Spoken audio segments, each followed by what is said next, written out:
બગદાણાની ઘટના થઈ અને ત્યારબાદ એક પછી એક માત્ર ને માત્ર દિવસો નીકળી રહ્યા છે, પરંતુ ન્યાય મળતો નથી. કોળી સમાજના જે એકતા બતાવી, આ બાબતને લઈને પણ ક્યાંક ને ક્યાંક હવે અનેક સવાલો ઊભા થઈ રહ્યા છે. અને કોળી આગેવાન દ્વારા એવું કહેવામાં આવ્યું છે કે લાગતું નથી કે સરકાર સમાજથી બીવે છે. શું છે સમગ્ર મામલો, વિગતે ચર્ચા કરીશું. નમસ્કાર, હું છું ઉજ્જવલ અને આપ જોઈ રહ્યા છો નિર્ભય ન્યૂઝ. બગદાણાની જો આખી બબાલને લઈ અને ચર્ચા કરવામાં આવે તો કોળી સમાજ આખું મેદાન આવ્યું. મોટા મોટા નેતાઓ દ્વારા પણ નિવેદનો આપવામાં આવ્યા. નવનીતભાઈ જ્યારે હોસ્પિટલમાં હતા ત્યારે એમને મળવા પણ નેતાઓ ગયા હતા અને ત્યારબાદ મુખ્યમંત્રીને પણ રજૂઆત કરવામાં આવી. પરંતુ આ તમામ બાબતોને લઈ અને આખરે પરિણામ શું છે એની વાત કરવામાં આવે તો હવે કોળી સમાજના આગેવાન મેદાન આવ્યા છે અને કહેવામાં આવ્યું છે કે પરિણામ હજી સુધી શૂન્ય જ છે. અને આ તમામ બાબતને લઈ અને કહી દીધું છે કે એવું લાગી રહ્યું છે કે હવે ક્યાંક ને ક્યાંક સરકાર ને કોળી સમાજની કોઈ બીક નથી. વધુમાં આ સમગ્ર બાબતને લઈ અને કોળી આગેવાન ચિરાગ ઝાલા દ્વારા શું કહેવામાં આવ્યું એ સાંભળી લઈએ. જય સંવિધાન, જય ભારત. બધા મિત્રોને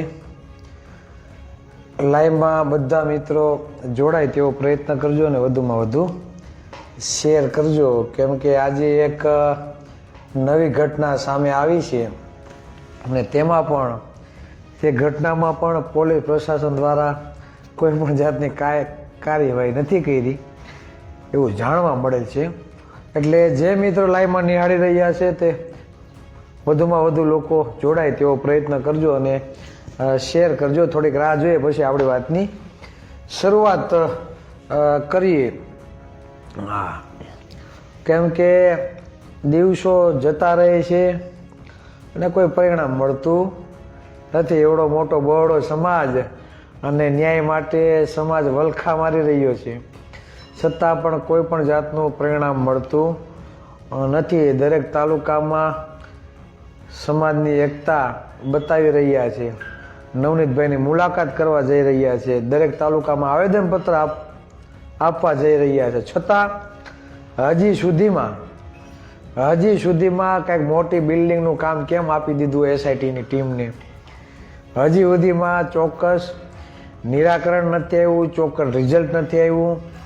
બરાબર, જેની તપાસ કરવાની છે એને પકડતા નથી ને બીજા કાનૂન ભૂરો અને આવા બધા ગોતીને આવે છે. બરાબર, એ કહેવાનો મતલબ એ છે કે હજી સુધીમાં મને લાગતું નથી કે આ સરકાર આપણા સમાજથી બીતી હોય. એવું કેમ નહીં બીતી હોય તો એ ભગવાન જાણે, પણ કહેવાનો મતલબ એ છે કે સરકારને બીક લાગે માત્ર મતની, અને હજી આપણે આપણા મતની તાકાત આપણે સમજ્યા નથી. એટલે એક પછી એક બીજા બનાવો ચાલતા રહે છે. હવે શરૂઆત કરી દો મેન મુદ્દાની, કે જ્યારે 307 મારામારીના કેસમાં કોઈ આઈપીએસ અધિકારીની નિમણૂક કરવામાં આવી એસઆઈટીની ટીમમાં. વિચાર કરો, 307 જેવા ગુનામાં આઈપીએસ કક્ષાના અધિકારીની નિમણૂક કરવામાં આવી તપાસ માટે, અને તપાસ ત્યાં આજે 8-10 દિવસ થઈ ગયા. તો 307 મારામારી, બરાબર, 307 જેવી કલમ હોય જાનથી મારી નાખવાની કોશિશ, તો એમાં ખરેખર રિઝલ્ટ લઈ આવવામાં, તપાસ કરવામાં ખરેખર એટલા દિવસ લાગે? આ વિચારો જોઈએ ખરી. 307 જેવી કલમ હોય ને, માત્ર પીએ કક્ષાનો વ્યક્તિ હોય ને, પીએસઆઈ દરજ્જાનો કોઈ અધિકારી હોય ને, તાત્કાલિક તપાસ કરીને ખરેખર હકીકત શું છે એમ. જ્યારે નવનીતભાઈના બનાવમાં આઈપીએસ કક્ષાના અધિકારીને એસઆઈટીની ટીમમાં નિમણૂક કરવામાં આવી, એની જવાબદારી એને આપવામાં આવી. વિચાર કરો, આઈજી તો આપણે રજા ઉપર ઉતરી ગયા. હવે આ આઈપીએસ કક્ષાના અધિકારીને શું તમે વિચારો બધા, આમ ખરેખર એટલા દિવસ લાગે? ઓડિયો છે, વિડીયો છે, શંકાસ્પદ વ્યક્તિ તમારી સામે છે, બરાબર, અને ઘટના કઈ રીતે ઉપજે છે, પેલા ફોન કરે છે, શંકા જાય છે, બરાબર, ઘટનાનો ઉદ્ભવ થાય ત્યારથી, બરાબર, કોલ હિસ્ટ્રી આખી ખ્યાલ છે કે ફલાણા વ્યક્તિએ ફોન કર્યો તો, બોલાવ્યો, આ મેટર ઉપજે, માફી માંગવાનો જે બનાવ બન્યો, બરાબર, ત્યાંથી આ ઘટના ઉદ્ભવેલી છે.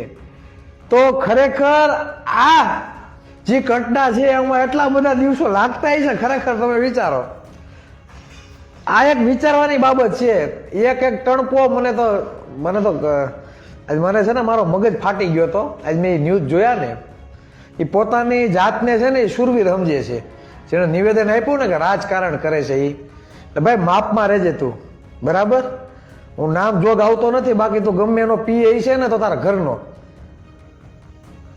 બરાબર? સમાજ માટે લડવાવાળા બધા લોકો છે, ભાજપ હોય, કોંગ્રેસ હોય, આપ બધા લોકો નવનીતભાઈ માટે લડે છે, બરાબર ને? એકતા બતાવી છે તો તમારે ક્યાં ત્યાં કોકનું ઠૂઠું લઈને તમારે નીકળી આવવાનું છે કે રાજનીતિ કરે છે ને આ કરે છે. એટલે યાદ આવી ગયું એટલે લઈ લીધી વાતો, જવા દે વાતને. એટલે કહેવાનો મતલબ એ છે કે આપણે વિચારવાની જરૂરી છે કે ખરેખર આ બનાવમાં એટલા દિવસ લાગે ખરા? આ વિચારો.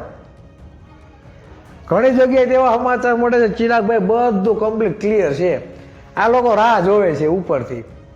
ગૃહમંત્રી કે મુખ્યમંત્રી આમ કંઈક આદેશ કરે ને સરકારમાંથી કે ભાઈ આ ભાઈનું નામ લેવાનું છે કે નથી લેવાનું, શું કરવાનું છે શું નથી કરવાનું, આદેશની રાહ જોવે છે. આ આદેશની રાહ જોવે છે કે શું કરવું. એટલે આ બધું કોકડું છે ને ગૂંચવાયેલું છે. એટલે હવે તો વિશ્વાસ ઉડી ગયો છે ખરેખર આ સમાજને ન્યાય મળશે કે નહીં મળે. અને જે ડોફાવને એવું લાગે ને કે ખરેખર રાજનીતિ કરે છે અમુક જણા, તો ભાઈ તમે જવાબદારી લઈ લો કે નવનીતભાઈને અમે ન્યાય અપાઈ દેવો, કાલથી આ ખેલ બંધ. તમને આ ખેલ લાગતા હોય ને તો કાલથી અમારે કઈ કરવું જ નથી ભાઈ.